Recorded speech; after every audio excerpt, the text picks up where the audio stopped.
Bonjour et bienvenue pour cette correction de l'exercice 5.13 du livre Apprendre Python 3.0 de Gérard Swinnon. Ici, nous allons créer un petit script qui va nous permettre de choisir dans une liste de données numériques la donnée numérique la plus élevée, ou du moins donc la valeur la plus élevée parmi ces données numériques.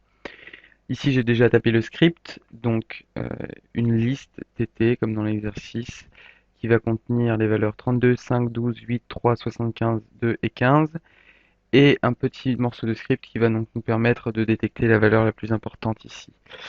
Pour décrire un peu la façon dont ça va se passer, je vais le faire au fur et à mesure. Donc, on va créer une première variable qu'on va appeler max, à qui on va attribuer la valeur 0. Cette variable va servir à retenir, à stocker du moins, la valeur numérique la plus importante au fur et à mesure que la boucle va analyser la liste.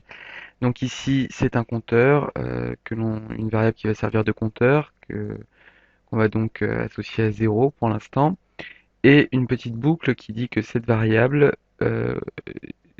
cette boucle, pardon, continue tant que la variable a, le compteur, n'a pas dépassé le nombre de valeurs numériques présentes dans la liste, c'est-à-dire en l'occurrence ici 8.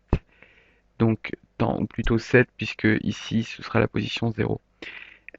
Donc tant que A n'a pas atteint 7, la boucle va continuer. Et donc cette boucle, qu'est-ce qui se passe? Si la valeur analysée de TT, donc de la liste, euh, si la valeur analysée A, donc qui correspond aussi au compteur ici, puisque à chaque fois que je vais compter, ça va correspondre à la valeur suivante que je vais analyser. Si cette valeur est supérieure à la valeur précédemment stockée dans la variable max, max prend donc la nouvelle donnée numérique comme valeur. Ici, on a rajouté une incrémentation qui permet au compteur de continuer.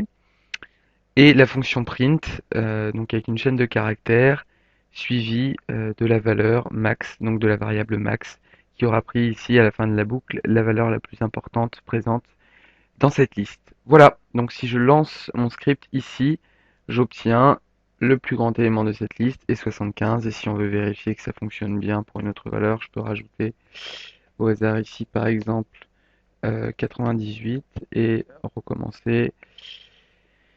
Ici, voilà, 98. À noter que si ça avait été la première variable qui avait été la plus importante, par exemple ici 120, il va continuer à analyser le reste, mais évidemment, il ne prendra pas comme valeur une autre de ces valeurs, ce sera 120 jusqu'au bout. Voilà. Merci de votre attention.